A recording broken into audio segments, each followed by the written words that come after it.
of these? I got a little obsessed with mine. In fact, I got a little obsessed with all my stuff. Have you ever wondered where all the stuff we buy comes from and where it goes when we throw it out? I couldn't stop wondering about that, so I looked it up. And what the textbook said is that stuff moves through a system from extraction to production to distribution to consumption to disposal. All together, it's called the materials economy. Well, I looked into it a little bit more. In fact, I spent 10 years traveling the world, tracking where our stuff comes from and where it goes. And you know what I found out? That is not the whole story. There is a lot missing from this explanation. For one thing, this system looks like it's fine. No problem. But the truth is, it's a system in crisis. And the reason it's a system in crisis is it's a linear system and we live on a finite planet. And you cannot run a linear system on a finite planet indefinitely. Every step along the way, this system is interacting with the real world. In real life, it's not happening on a blank white page. It's interacting with societies, cultures, economies, the environment. And all along the way, it's bumping up against limits. Limits we don't see here because the diagram is incomplete. So let's go back through. Let's fill in some of the blanks and see what's missing. Well, one of the most important things that's missing is people. Yes, people. People live and work all along this system. And some people in this system matter a little more than others. Some have a little more say. Who are they? Well, let's start with the government. Now, my friends tell me I should use a tank to symbolize the government, and that's true in many countries and increasingly in our own. After all, more than 50% of our federal tax money is now going to the military. But I'm using a person to symbolize the government because I hold true to the vision and values the government should be of the people, by the people, for the people. It's the government's job to watch out for us, to take care of us. That's their job. Then along came the corporation. Now, the reason the corporation looks bigger than the government is that the corporation is bigger than the government. Of the 100 largest economies on Earth now, 51 are corporations. And as the corporation has grown in size and power, we've seen a little change in the government where they're a little more concerned in making sure everything's working out for those guys than for us. Okay, so let's see what else is missing from this picture. We'll start with extraction, which is a fancy word for natural resource exploitation, which is a fancy word for trashing the planet. What this looks like is we chop down the trees, we blow up mountains to get the metals inside, we use up all the water, and we wipe out the animals. So here we are running up against our first limit. We are running out of resources. We are using too much stuff. Now, I know this can be hard to hear, but it's the truth, so we've got to deal with it. In the past 3 decades alone, 1/3 of the planet's natural resource base has been consumed. Gone. We are cutting and mining and hauling and trashing the place so fast that we're undermining the planet's very ability for people to live here. Where I live, in the United States, we have less than 4% of our original forests left. 40% of the waterways have become undrinkable. And our problem is not just that we're using too much stuff, but we're using more than our share. We have 5% of the world's population, but we're using 30% of the world's resources and creating 30% of the world's waste. If everybody consumed at US rates, we would need 3 to 5 planets. And you know what? We've only got 1. So my country's response to this limitation is simply to go take somebody else's. This is the third world, which some would say is another word for our stuff that somehow got on somebody else's land. So what does that look like? The same thing, trashing the place. 75% of global fisheries now are fished at or beyond capacity. 80% of the planet's original forests are gone. In the Amazon alone, we're losing 2,000 trees a minute. That is 7 football fields a minute. And what about the people who live here? Well, according to these guys, they don't own these resources, even if they've been living there for generations. They don't own the means of production, and they're not buying a lot of stuff. And in this system, if you don't own or buy a lot of stuff, you don't have value. So next, the materials move to production. And what happens there is we use energy to mix toxic chemicals in with the natural resources to make toxic contaminated products. There are over 100,000 synthetic chemicals in use in commerce today. Only a handful of them have even been tested for health impacts, and none have been tested for synergistic health impacts. That means when they interact with all the other chemicals we're exposed to every day. So we don't know the full impact on health and the environment of all these toxic chemicals, but we do know one thing: toxics in, toxics out. As long as we keep putting toxics into our industrial production systems, we're going to keep getting toxics in the stuff that we bring into our homes and workplaces and schools, and our bodies. Like BFRs, brominated flame retardants, they're a chemical that make things more fireproof, but they are super toxic. They're a neurotoxin. That means toxic to the brain. What are we even doing using a chemical like this? Yet we put it in our computers, our appliances, couches, mattresses, even some pillows. In fact, we take our pillows, we douse them in a neurotoxin, then we bring them home and put our heads on them for 8 hours a night to sleep. Now, I don't know, but it seems to me in this country with so much potential, we could think of a better way to stop our heads from catching on fire at night. Now, these toxics build up the food chain and concentrate in our bodies. Do you know what is the food at the top of the food chain with the highest level of many toxic contaminants? Human breast milk. That means that we've reached a point where the smallest members of our societies, our babies, are getting the highest lifetime dose of toxic chemicals from breastfeeding from their mothers. Is that not an incredible violation? Breastfeeding must be the most fundamental human act of nurturing. It should be sacred and safe. Now, breastfeeding is still best, and mothers should definitely keep breastfeeding, but we should protect it. They should protect it. I thought they were looking out for us. And of course, the people who bear the biggest brunt of these toxic chemicals are the factory workers, many of whom are women of reproductive age. They're working with reproductive toxins, carcinogens, and more. Now I ask you, what kind of woman of reproductive age would work in a job exposed to reproductive toxins except for a woman with no other option? And that's one of the beauties of this system. The erosion of local environments and economies here ensures a constant supply of people with no other option. Globally, 200,000 people a day are moving from environments that have sustained them for generations into cities, many to live in slums, looking for work, no matter how toxic that work may be. So you see, it's not just resources that are wasted along this system, but people too. Whole communities get wasted. Yep, toxics in, toxics out.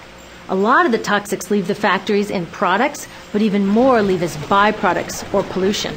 And it's a lot of pollution. In the U.S., our industry admits to releasing over 4 billion pounds of toxic chemicals a year. And it's probably a lot more because that's only what they admit. So that's another limit because yuck, who wants to look at and smell 4 billion pounds of toxic chemicals a year? So what do? Move the dirty factories overseas, pollute someone else's land. But surprise, a lot of that pollution is coming right back at us, carried by wind currents. So what happens after all these natural resources are turned into products? Well, it moves here for distribution. Now, distribution means selling all the toxic contaminated junk as quickly as possible. The goal here is to keep the prices down, keep the people buying, and keep the inventory moving. How do they keep the prices down? Well, they don't pay the store workers very much, and they skimp on health insurance every time they can. It's all about externalizing the costs. What that means is that the real costs of making stuff aren't captured in the price. In other words, we aren't paying for the stuff we buy. I was thinking about this the other day. I was walking to work and I wanted to listen to the news, so I popped into a Radio Shack to buy a radio. I found this cute little green radio for $4.99. I was standing there in line to buy this thing, and I was thinking, how could $4.99 possibly capture the cost of making this radio and getting it into my hands? The metal was probably mined in South Africa. The petroleum was probably drilled in Iraq. The plastics were probably produced in China. And maybe the whole thing was assembled by some 15-year-old in a maquiladora in Mexico. $4.99 wouldn't even pay the rent for the shelf space it occupied until I came along, let alone part of the staff guy's salary who helped me pick it out, or the multiple ocean cruises and truck rides pieces of this radio went on. That's how I realized I didn't pay for the radio. So who did pay? Well, these people paid with the loss of their natural resource space. These people paid with the loss of their clean air, with increasing asthma and cancer rates. Kids in the Congo paid with their future. 30% of the kids in part of the Congo have dropped out of school to mine coltan, a metal we need for our cheap and disposable electronics. These people even paid by having to cover their own health insurance. All along this system, people pitched in so I could get this radio for $4.99. And none of these contributions are recorded in any accounts book. That's what I mean by the company owners externalize the true costs of production. And that brings us to the golden arrow of consumption. This is the heart of the system, the engine that drives it. It is so important that protecting this arrow has become the top priority for both of these guys. That's why after 9/11, when our country was in shock, and President Bush could have suggested any number of appropriate things, to grieve, to pray, to hope. No, he said to shop, to shop. We have become a nation of consumers. Our primary identity has become that of being consumers, not mothers, teachers, farmers, but consumers. The primary way that our value is measured and demonstrated is by how much we contribute to this arrow, how much we consume. And do we? We shop and shop and shop, keep the materials flowing, and flow they do. Guess what percentage of total materials flow through this system is still in product or use 6 months after their date of sale in North America? 50%? 20? No, 1%. 1. In other words, 99% of the stuff we harvest, mine, process, transport, 99% of the stuff we run through this system is trashed within 6 months. Now, how can we run a planet with that level of materials throughput? It wasn't always like this. The average US person now consumes twice as much as they did 50 years ago. Ask your grandma. In her day, stewardship and resourcefulness and thrift were valued. So how did this happen? Well, it didn't just happen. It was designed. Shortly after World War II, these guys were figuring out how to ramp up the economy. Retailing analyst Victor Lebow articulated the solution that's become the norm for the whole system. He said, our enormously productive economy demands that we make consumption our way of life, that we convert the buying and use of goods into rituals, that we seek our spiritual satisfaction, our ego satisfaction in consumption. We need things consumed, burned up, replaced, and discarded at an ever-accelerating rate. President Eisenhower's Council of Economic Advisors chairman said that the American economy's ultimate purpose is to produce more consumer goods. More consumer goods? Our ultimate purpose? Not provide health care or education or safe transportation or sustainability or justice? Consumer goods? How did they get us to jump on board this program so enthusiastically? Well, 2 of their most effective strategies are planned obsolescence and perceived obsolescence. Planned obsolescence is another word for designed for the dump. It means they actually make stuff to be useless as quickly as possible, so we'll chuck it and buy a new one. It's obvious with things like plastic bags and coffee cups, but now it's even big stuff. Mops, DVDs, cameras, barbecues even, everything. Even computers. Have you noticed that when you buy a computer now, the technology is changing so fast that in just a couple of years, it's actually an impediment to communication? I was curious about this, so I opened up a big desktop computer to see what was inside. And I found out that the piece that changes each year is just a tiny little piece in the corner. But you can't just change that one piece because each new version is a different shape. So you gotta chuck the whole thing and buy a new one. So I was reading industrial design journals from the 1950s when planned obsolescence was really catching on. These designers are so open about it. They actually discuss how fast can they make stuff break that still leaves the consumer having enough faith in the product to go out and buy another one. It was so intentional. But stuff cannot break fast enough to keep this arrow afloat. So there's also perceived obsolescence. Now, perceived obsolescence convinces us to throw away stuff that is still perfectly useful. How do they do that? Well, they change the way the stuff looks. So if you bought your stuff a couple of years ago, everyone can tell that you haven't contributed to this arrow recently. And since the way we demonstrate our value is contributing to this arrow, it can be embarrassing. Like, I've had the same fat white computer monitor on my desk for 5 years. My coworker just got a new computer. She has a flat, shiny, sleek monitor. It matches her computer, it matches her phone, even her pen stand. She looks like she's driving in Spaceship Central, and I look like I've got a washing machine on my desk. Fashion is another prime example of this. Have you ever wondered why women's shoe heels go from fat one year to skinny the next to fat to skinny? It's not because there's some debate about which heel structure is the most healthy for women's feet. It's because wearing fat heels in a skinny heel year shows everybody that you haven't contributed to that arrow as recently, so you're not as valuable as that person in skinny heels next to you, or more likely in some ad. It's to keep us buying new shoes. Advertisements and media in general plays a big role in this. Each of us in the US is targeted with over 3,000 advertisements a day. We see more advertisements in 1 year than people 50 years ago saw in a lifetime. And if you think about it, what's the point of an ad except to make us unhappy with what we have? So 3,000 times a day, we're told our hair is wrong, our skin is wrong, our clothes are wrong, our furniture is wrong, our car is wrong. We are wrong, but it can all be made right if we just go shopping. Media also helps by hiding all of this and all of this. So the only part of the materials economy we see is the shopping. The extraction, production, and disposal all happens outside of our field of vision. So in the US, we have more stuff than ever before, but polls show that our national happiness is actually declining. Our national happiness peaked in the 1950s, the same time that this consumption mania exploded. Interesting coincidence. I think I know why. We have more stuff, but we have less time for the things that really make us happy. Friends, family, leisure time. We're working harder than ever. Some analysts say we have less leisure time than any time since feudal society. And do you know what the two main activities are that we do with the scant leisure time we have? Watch TV and shop. In the US, we spend 3 to 4 times as many hours shopping as our counterparts in Europe do. So we're in this ridiculous situation where we go to work, maybe 2 jobs even, and we come home and we're exhausted, so we plop down on our new couch and watch TV, and the commercials tell us you suck, so you gotta go to the mall to buy something to feel better, and then you gotta go to work more to pay for the stuff you just bought, so you come home and you're more tired, so you sit down and you watch more TV, and it tells you to go to the mall again, and we're on this crazy work, watch, spend treadmill, and we could just stop. So in the end, what happens to all the stuff we buy anyway? At this rate of consumption, it can't fit into our houses, even though the average house size has doubled in this country since the 1970s. It all goes out in the garbage. And that brings us to disposal. This is the part of the materials economy we all know the most because we have to haul the junk out to the curb ourselves. Each of us in the United States makes 4.5 pounds of garbage a day. That's twice what we each made 30 years ago.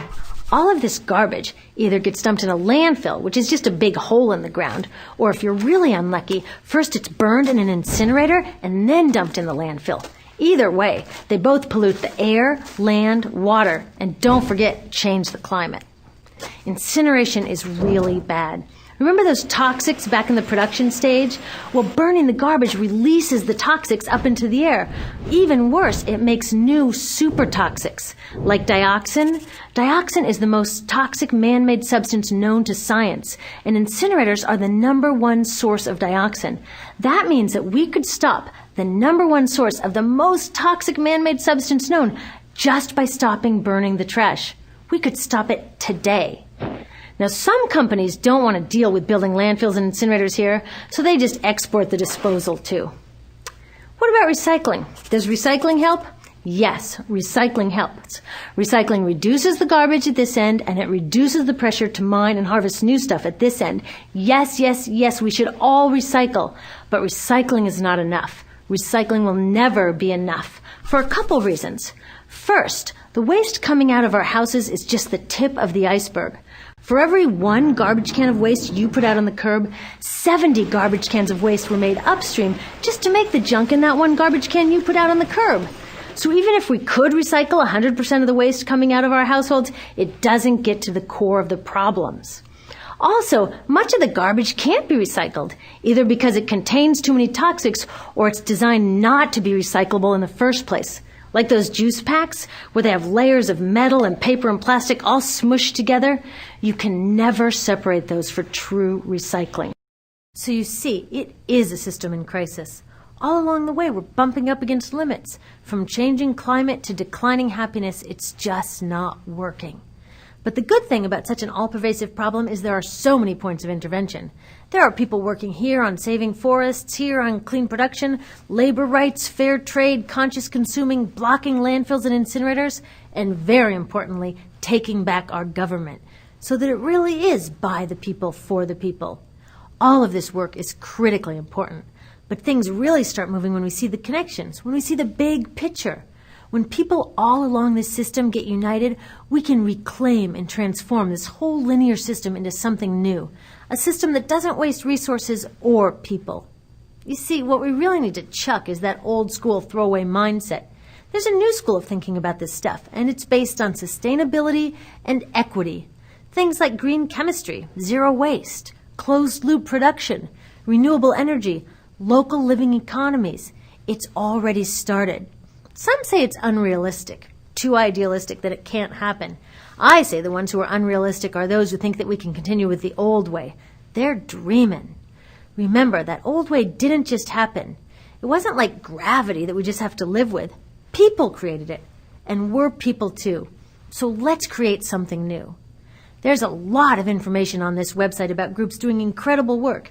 Click around, get involved.